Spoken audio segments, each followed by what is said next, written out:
right, Taylor, it's so good to connect with you today. So excited to see you. It's been a little bit since Matt and I moved to Colorado, but want to just give you an opportunity first just to introduce yourself and introduce the Asheville Recovery Center.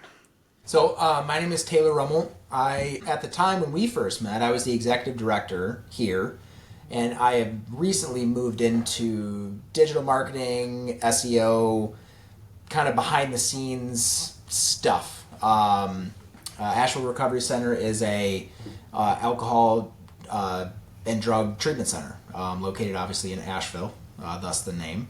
What are the differences between being the executive director, like what were your responsibilities there versus now kind of you're a little bit more behind the scenes, it sounds like? It's a lot less stress, Good. just in general. So when I was executive director here, I was in charge of everything. So I had to oversee the clinical director, oversee the medical component, oversee the operations component, the IT infrastructure, the everything. I was the final decision maker in a lot of that stuff, which obviously takes more time. It takes more, mental capacity. I was always having to be available and things like that, and I loved it for the time that I did it. But I now I have a 6-year-old and a 3-year-old, and the ability to kind of turn my brain off at 5 is very attractive.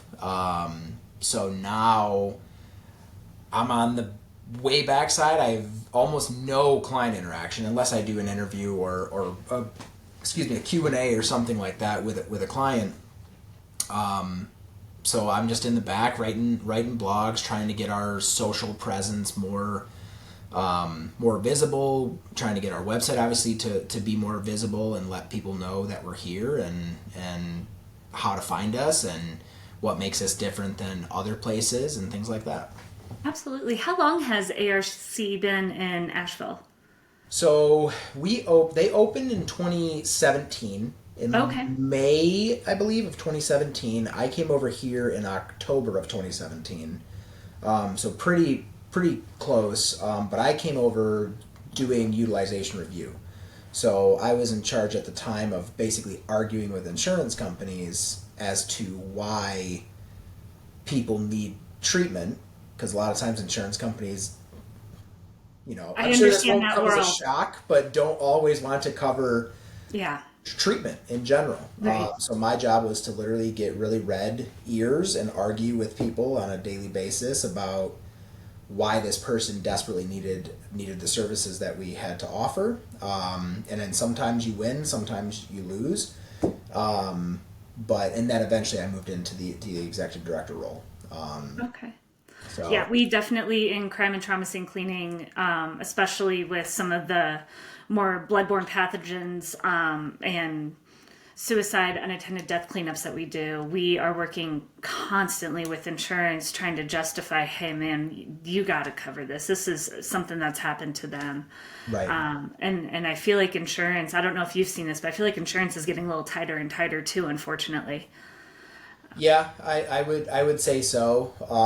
I mean, insurance is. I think a lot of people have abused the system Yeah. of insurance. So I think whenever there are people that are legitimately like, hey, this is a real claim, they make you jump through hoops and go through way too many extra steps that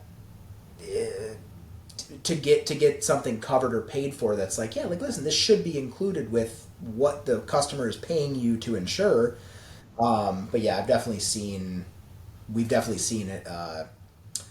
It takes a little bit longer to get authorizations now compared to 3 years ago. During COVID, they were very, very, very liberal with the amount of days they would authorize for people because of the pandemic, and they opened up the ability to do telehealth a lot easier and things like that. And now that's kind of worn off a little bit to where they're like, all right, you know what? And I'm sure they're looking at their bottom line and they're like, you know what? We've authorized $25 billion more this year than what we did the year before, which is crazy because they're still extremely profitable as an insurance company, yet they spent $25 billion more, which, who knows how much they actually made. But but yeah, we have definitely noticed a trend with some of that. Blue Cross Blue Shield of North Carolina initially a couple years ago did what they call no authorization, where basically you didn't have to argue with them to get somebody covered for treatment. You could just use, I say common sense. You could just put 30 to 45 days of treatment, and essentially it would be authorized. Right. Now they've changed it to where now, as of like, I think July 1st was the first day, you do now have to speak with a representative. You have to fax in the medical charts. You have to go through the whole process like a lot of other companies do, in order to kind of justify the need for somebody to seek treatment. You know what I mean? Absolutely. The first thing that's going through my mind as you're saying this too, and this is not an area that I'm particularly knowledgeable about, but is there a small window of opportunity from when someone finally says, "Hey, I need help," to if this is too big of a burden to get over? If it takes too long for insurance or payment or a financial situation to settle to actually get in to get treatment, is there a high rate of people just falling back onto the old habits? So there is a just in general, the relapse rate is Yeah. high. Yeah, of course. I know our philosophy has always been, because we've done this for a while now, so we kind of know based off of the initial phone call what we think the insurance will or will not authorize. Okay. So we can kind of get some idea, but there's some times where we end up basically scholarshiping people because insurance isn't going to cover it. But we're also not the type of company that's going to say, "Oh, insurance isn't covering it, so You're SOL, yeah, sorry. go Yeah. somewhere else." So I we can only end up. imagine. You get the phone call, and I mean, obviously, with the mentality of like, we just got to help. Like, these people need our help. That's our purpose. That's our mission. What does the typical program look like? From starting to what can someone expect going through the Asheville Recovery Center? So we can thank Sandra Bullock for this, but everybody thinks that 28 days Right. is somehow this magic number that something happens on day 28 that you're never going to drink You're alcohol or cured. do drugs again. Yeah. Yeah. And what we have found, and other studies as well, is that the longer time that somebody's engaged in some type of program, not saying in a residential, lockdown facility for 6 months, but the longer that you go to detox for 7 days, you come to our program for 4 to 7 weeks, I would say, and somewhere in between that time frame, and then maybe like 2 months or 3 months of aftercare or intensive outpatient, usually at night. And what the numbers are showing is that the people that do end up staying connected to some type of program, the relapse rate is lower with them. So the people that come to a place usually for 30 days, and that is in their mind, if we're saying, "Hey, listen, I know you wanted to come here for 30 days. I think 2 more weeks would benefit you greatly because of A, B, C, D, and E," and they go, "Nope, I'm only here for 30 days. That's all I need, blah, blah, blah." Usually those are the people that end up relapsing sooner than others. So, Yeah, top advice it sounds like would be just stick with the program. Trust us. We listen, know what works. department. I mean, they went to school for 7+ years studying human behavior and studying different modalities to try and help people. It's so funny. So I used to run a training about kind of treatment planning and things like that, and the analogy I always used was physical therapy. So if my shoulder's hurt right now, so if I go to a physical therapist right now and that person was like, "Hey, treatment's gonna be 4 to 6 weeks," if on week 4 my shoulder's not better, I'm not gonna say, "You know what, I'm good. I'm just gonna do it on my own." But in this industry, for whatever reason, it's just seems like an inconvenience. So people kind of decide, and I'm gonna just do it on my own now. I've gotten enough time under my belt. When unfortunately that's not always the truth. For sure. I feel like sometimes it sounds like a false sense of confidence. Like you feel like you're doing great. You're kind of like at that high point. I know in therapy, and I'm a huge proponent of therapy. I do it myself, but I feel like my the person who I work with often always says the best time for a therapy session is when you're feeling your best, and that's actually where you get the most work done. Is that the case too that you see in the recovery center? Yeah, I mean, whenever people when they're here are usually the best they've been in X amount of time, right? 6 months, Right. years, 20 years, whatever. And if they take suggestions, the therapy can be very, very, very beneficial.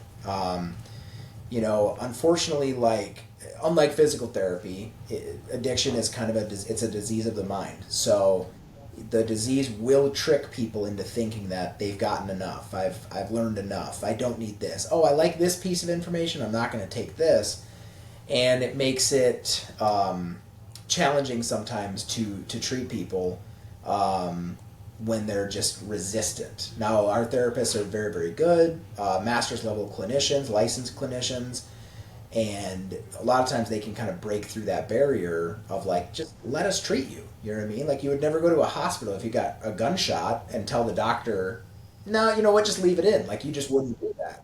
Right. But in this, it's just it's a strange industry that we're in, because sometimes you just want to grab people and just be like, let us help you. And they're open-minded enough to come here, but maybe not open-minded enough yet to take every piece of advice. Absolutely. And that leads me kind of to my next question. It's one thing if someone raises their hand and makes the acknowledgement that I need help and they reach out. What advice, though, are there for family members, friends, people that have a loved one or someone they deeply care about that they see from the outside struggling with addiction? What can they do, or is there anything they can do to help support people they care about that are going through this? Yeah, there's a bunch of 12-step style groups out there. Al-Anon is for alcoholic family members or loved ones, and Nar-Anon is kind of the narcotics version of that. We have a lot of people that also do family therapy while they're here. So one of our therapists might facilitate a family session between husband, wife, daughter, son, whoever. And then a lot of times people on their own seek out counseling for how to deal with that. There's unfortunately not a one-size-fits-all response. I've seen people support their loved ones to death, literally, where they, will not, I don't want to say cut ties because it sounds really cold, but while their loved one is still in active addiction, they're enabling that person. And they think it's coming across as love and support, I just want to be supportive, but it's enabling, and it's not allowing that person to kind of reach a rock bottom to where they need or want help because they've got a loved one, a mom, a dad, a brother, whoever, kind of there catching them every single time. And I've seen that 10 years ago, before fentanyl really became a thing. It was a lot more, it was a lot safer, I think, to do that. And now with fentanyl being a thing that's killing people left and right, the more people enable, the quicker people end up dying, in my experience at least. Just because fentanyl is designed to kill people, Absolutely. And in the Asheville area, what are you seeing? Is fentanyl the most common addiction that you guys are seeing and treating? Is alcoholism? Or if you could list something, what would that list look like in terms of what you guys are treating right now? So I have the data, because one of the things that I also like to do is do the data. Of course. Especially for blogs that I write and things like that. I like to write blogs based off of fact, not like, we feel like alcohol is the number. You know what I mean? Because it's like... I saw someone today. But the 52% is alcohol. So 52% of all the clients that we treat are primary, not saying it's the only thing they use, but their primary substance is alcohol. Fentanyl or opiates in general, which more than likely nowadays is fentanyl, is about 25%, give or take. And then I want to say methamphetamines now are 10 to 12%, and then everything else fits in the remainder. You know, could be crack cocaine, could be powdered cocaine, but again, in 2024, very rarely do we find people that are just using one substance. It's usually polysubstance. They're, using powder cocaine as they're drinking so that they can drink more. They're, using Xanax with opiates to not have anxiety and abusing those. So it's usually a cocktail of some kind that they're kind of taking. No, that makes sense. And I know in our work we've seen we what we've been told by law enforcement, because we help with the meth remediation and then fentanyl remediation, and what we've been told year over year, especially when it comes to methamphetamine, is no longer is it, I guess, economically viable for there to be meth labs. And that's kind of happening south of the border, but people actually smoking and doing shake and bake or whatever their at-home stuff is, that's really what we've been coming and being called in for a lot for some of the meth residue in properties and real estate. Fentanyl has made its presence, but I would say between those two, we probably have done, I'd say, more fentanyl than meth, but for us, in terms of just the crime and trauma scene and drug remediation industry, it's kind of been even in terms of property managers or homeowners needing help there.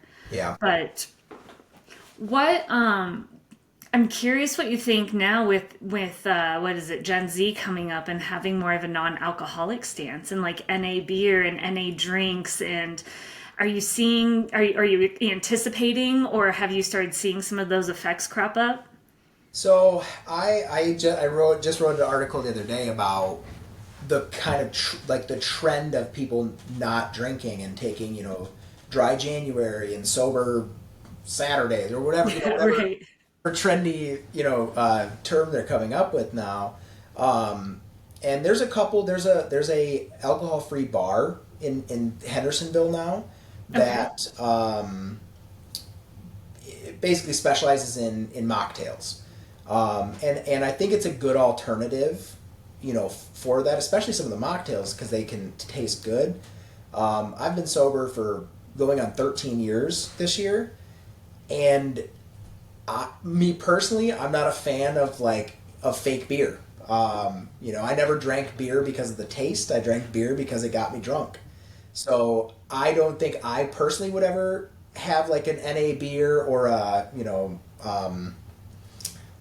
Heineken or whatever they have now. Right. But I do think that it can help people, especially in the beginning, if they're using it to feel more comfortable at like a wedding, right? Because when I first got sober, I remember going to a wedding and I was like, I don't know what to do with my hands.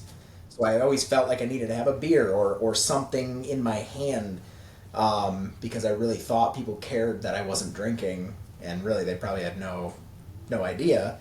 But that becomes, depending on who you talk to, it can still. It's almost like you're pretending to be drinking. So it's almost like that behavior is still there, instead of just drinking a Pepsi or a Shirley Temple at a bar or something like that. I do think that if people still enjoying it and it's good for social lubrication and there's no alcohol in it and people enjoy the taste of it, I think it's a better alternative than actual booze. Than the actual drinking. Yeah. I feel like sometimes society norms almost have this like unspoken pressure. Whenever adults are hanging out, there has to be beverages, there has to be drinks. And so I'm wondering if that helps kind of create that gap. I think in the beginning, in early recovery, if that was a thing, then maybe I would have grabbed that. I think about now, so my wife is not in recovery, and we go to birthday parties for friends of my 6-year-old. Okay. And there's 3 things usually to drink there. Beer, in Yeah. Asheville, obviously. There's usually some type of like LaCroix or seltzer or something like that, which I'm Yep. not a fan of. Or for the children, a juice box. And I always find myself grabbing a juice box because I'm like, I don't want to drink beer. this LaCroix does not taste good to me. And I'm like, I'm grabbing this juicy juice grape drink. You got your Capri Sun with all the other kids. Correct. Yep. I got my Capri Sun. I'm good to go. But no, I mean, it's hard to say. It 13 years is. ago, if that was a popular thing and if it was made the way that it is now, then that could have potentially been an alternative to drinking, especially in social environments, because there is a weird social pressure that exists. But again, I don't know. I saw it was an old fashioned, pre-mixed old fashioned, and when I got sober, I had never had an old fashioned, and it's always something that I always wanted to try was an old fashioned, just because they always make it look really good on TV. And I was at the store, and I was about to get one, and I was like, you know what, I'm on vacation, I want to try it, and I was like, why? I was like, I didn't do it because I was like, I don't know, maybe it tastes like liquor still and just doesn't have the effect. And I didn't want to test the waters personally with something that was mimicking alcohol. So I just stuck with my Coke Zero or my Pepsi or whatever it was. 100%. I mean, I love that there's so many more options now if people want to pursue that. But I also think for being mindful of those of us who maybe do drink, but also if you're going to be hosting a gathering or something, you're going to offer, a variety of options.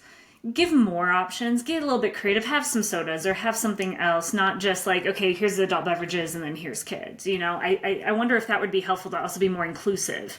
I think so. I know every year we go to Michigan as like a family event, and it's my whole family, my mom, my brothers, their wives, and I'm always, besides the kids, I'm always the only person that's not drinking that week. And I loved it because for the past couple years, for a few years in a row, somebody was pregnant. So I always had a non-drinking buddy for that week where I could we would make different mocktails and make, virgin mojitos and strawberry daiquiris and all that kind of stuff without the booze, just because I had somebody else to kind of enjoy that with, where if I didn't have that kind of interaction, I don't think I would, on my own accord, I'm not going to go home tonight and have the desire to make a virgin mojito. You know what I mean? Right. Be like, it's just not what I want to do on a Tuesday. But if it was on vacation and somebody else was there, then I'd be like, yeah. I do think it's important, and sometimes it can make alcoholics not feel included, or somebody in recovery not feel included, especially when the night goes on and it's 8:00 and people have been drinking beer since 11 o'clock in the morning on a vacation. It's football season. You can expect a lot of that. Oh, 2 more days. I can't wait. I know. That's my husband. All weekend, he's like, college football started. You can expect all day Saturday, I'm sitting on the couch. That's it. Well, and I got now, my chips. Friday. Now they're having football this week on Friday, and I think they're trying to make Friday night football. So, I mean, that means Thursday, Friday, Saturday, Sunday, and Monday. I mean, you can't get better than that. No, not if you're a football fan. Right, yeah. Oh my goodness. Well, getting back to the Asheville Recovery Center, what are some of the things that you are most proud of that you've seen, whether it's different programs or different sessions or things that the center has rolled out over the time periods that you've been there? So, for 2 years in a row, we just got our second award. Newsweek has voted us the best recovery center in North Carolina. That's congratulations. That's not nothing. That's a really big deal. So 2023 and now 2024, and we're super grateful for that. One of the things we're working on now, it's not finished yet, but it's in the process of being worked on, is a more robust family involvement. So right now on Sundays, people can go on like a family pass for 3 or 4 hours and go off property and spend time with their family, go to dinner, go do whatever they want to do. But we're working on a way to, maybe once or twice a month have families come visit, like all the families come visit for whoever's in there, and have a little bit more of an event, so to speak, with family members and, husband, wife, brother, sister, children, and maybe do a big cookout, and maybe have a group specifically for the family members and a group specifically for the clients, and then a joint group together. And so we're kind of working on a true family program, because that, in my opinion, is one of the most important things for long-term recovery is your support group. And in most situations, your people are going to leave and go back to their family or whoever they're living with and spending time with, and you want to make sure that they're just as informed as the client. I remember one time going to treatment when I was 17, I think, and my mom, there was no family involvement, didn't really get family phone calls, and I convinced my mom that my therapist told me that I could still drink, just not use hard substances. And she was so naive, and she was like, "Oh, that's great, honey. Good. That's awesome." And I was able to kind of secretly, not even secretly, but I was able to drink, which led me back to my substance of choice, because I was basically manipulating, because my family didn't know the stuff that I knew, even though my therapist definitely did not tell me to start drinking again.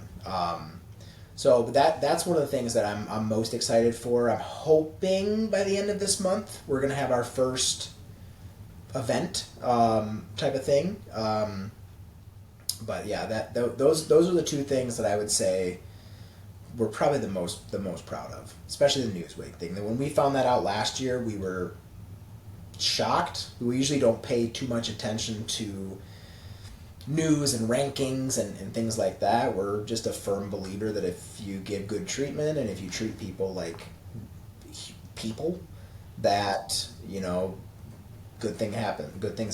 And then to have it. That's so great. Are you guys ever going to expand and have another location? Probably. Or is that not. even discussion? Yeah, I mean, there. I think what happened. So a lot of I worked down in Florida for many years, and so did the owners of that own ARC, and we saw so many facilities expand and create satellite and sister locations and sister facilities and all that kind of stuff. And I do think at a certain point, it just like a franchise, right? The first McDonald's that was ever made was probably the best McDonald's ever, and now 50 years later, it's hit or miss depending on which McDonald's you go to. And I think it takes away some of the intimacy if it's so spread out. You have a much larger infrastructure. You don't have as much face time with your staff. You've got 90 staff members now instead of 30. So I don't think it's off the table, but it's definitely not something that's like super on the radar. Yeah, absolutely. I feel like I absolutely resonate with that. Bio One's a franchise, and we take a lot of great pride in the locally owned and operated aspect, where we can't control what other owners are doing, and some are great, but with any system, there's the good and the bad, and then there's the successful, not successful, and we can only control what we can, but it does impact the brand over time. And you want to make sure that quality, the help first mentality is absolutely there. And scaling is a massive task when you're trying to create that. Yeah. So, well, one of my questions that I really want to ask is, if anybody is struggling with addiction right now, watching this, or reading the blog, which will come out with this, what's your message to them? What do you tell them? I would say pick up the phone. That's probably the number one thing that I would say personally is the hardest for me to do, and what seems to be the hardest for a lot of people to do is to officially pick up that phone and make a phone call, or chat, whatever the preferred method. But I think for me, the second I picked up that phone and made that phone call, it was real. I knew well before I ended up getting help for my addiction that I was addicted. But I think when I officially called and said those words out loud, that something changed. And luckily, I was able to get to that point alive, because a lot of people don't have the opportunity to get to that point. They keep trying to do it themselves. They keep trying to outsmart it. There's a lot of very smart people in this world, and they sometimes try to outsmart addiction, and it's not something that can be outsmarted, unfortunately. So that would be the one piece of advice that I would give, is to literally just pick up the phone. If we can't help you, we'll get you in touch with somebody else who can. Sometimes insurance policies are, location locked, where you have to stay in Virginia, and it's like, give us a call. We know tons of people that work that own facilities in Virginia and Florida and California and Tennessee and South Carolina, all over the United States. But to just go ahead and pick up that phone call, or pick up that phone and make the call. So for people to pick up the phone and make that call, what is the best number for them to call? Call 828-237-4582.